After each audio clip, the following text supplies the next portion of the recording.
সার্বজনীন pension scheme, এটা কিন্তু 2008-এর নির্বাচনী ইস্তাহারে আমাদের ছিল যে আমরা এটা করব। আমরা বহু সময় নিয়ে এটা অনেক চিন্তাভাবনা করে সার্বজনীন পেনশন স্কিমটা আমরা চালু করেছি এবং সেখানে কিন্তু বিভিন্ন শ্রেণীর মানুষের জন্য বিভিন্নভাবে সুবিধা আমরা দিয়েছি, যে বিশ্ববিদ্যালয়, স্বায়ত্তশাসিত প্রতিষ্ঠান এবং প্রজাতন্ত্রের সকল বেতনভোগ কর্মচারীদের ক্ষেত্রে সার্বজনীন পেনশন ব্যবস্থায় অংশগ্রহণের বাধ্যবাধকতা বাতিল করে দিয়েছি, একবারে বাতিলই করে দিয়েছি।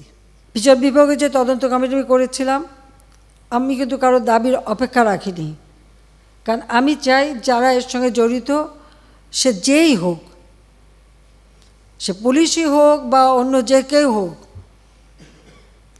যারা অস্ত্রধারী, যারা এই ধরনের ঘটনা ঘটায় তাদের সকলেরই তদন্ত হোক, বিচার হোক। এবং এই যে সমস্ত জ্বালাও পোড়াও সবগুলি, শুধু ঢাকা না, যে কয়টা জায়গায় এই ধরনের ধ্বংসাত্মক কার্যকলাপ হয়েছে সেগুলি যেন তদন্ত করে যথাযথ বিচার হবে।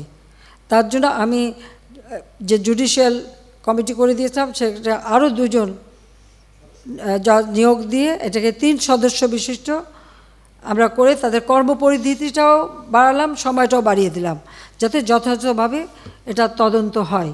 আমি চাই যে ধরনের অন্যায় বা হত্যাকাণ্ড যারাই ঘটাক তারা তো আমার দেশের নাগরিক, সে পুলিশ হোক, একটা শিশু হোক, একটা মানুষ হোক, সে সন্ত্রাসী হোক, ডাকাত হোক বা ছাত্র হোক, যাই হোক, এ দেশের নাগরিক।